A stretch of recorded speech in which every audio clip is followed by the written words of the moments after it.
Ikigo gishinzwe ubuzima RBC kimaze gutahura abarwayi babiri twasanzemo indwara y'ubushita bw'inkende ariyo Mpox.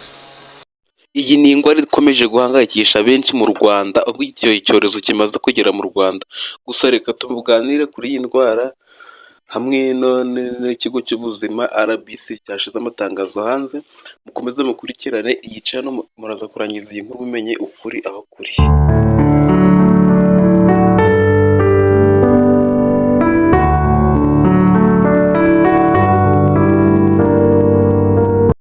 Nk'uko nabibabwiraga rero, iyi mukurikiye ni OG Boni Life TV, mukaba muri kumwe na Boni.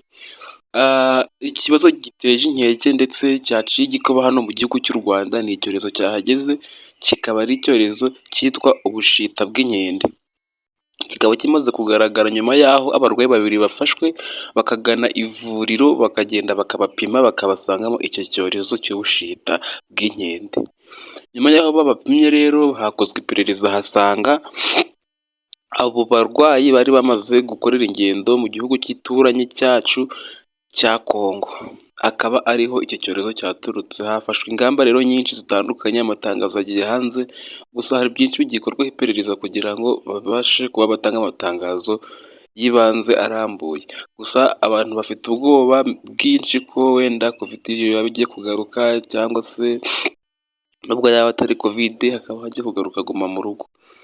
Ariko ibyo ntibikuraho ko ubuzima bukomeza, ariko tugakomeza kwirinda iki cyorezo cy'ubushita bw'inkende, kuko ni icyorezo kibi cyandurira mu guhuza ibitsina, cyangwa se mu kuba mwasomana, cyangwa se mu kuba mwakoranaho amatembabuzi yanyu agahura mwembi. Ni ukuvuga ngo rero iki ni ikibazo gihangayikishije abantu benshi, rubanda ndetse na leta, kuba icyorezo cyageze mu Rwanda.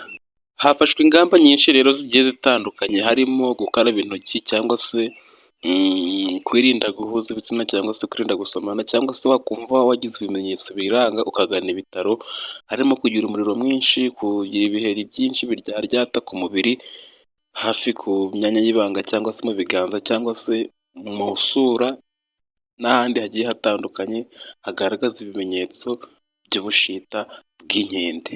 Gahunda yo gukaraba intoki yagarutse ndetse no kuyirinda, gusa haracyategerejwe ibindi bitangazwa n'ikigo cy'ubuzima RBC.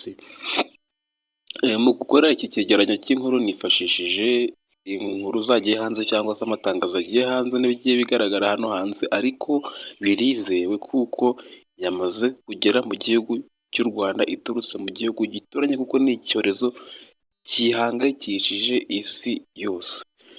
Ni ukuvuga ngo rero dukomeze twirinde iki cyorezo kitaza kuba cyakwira ahantu hose.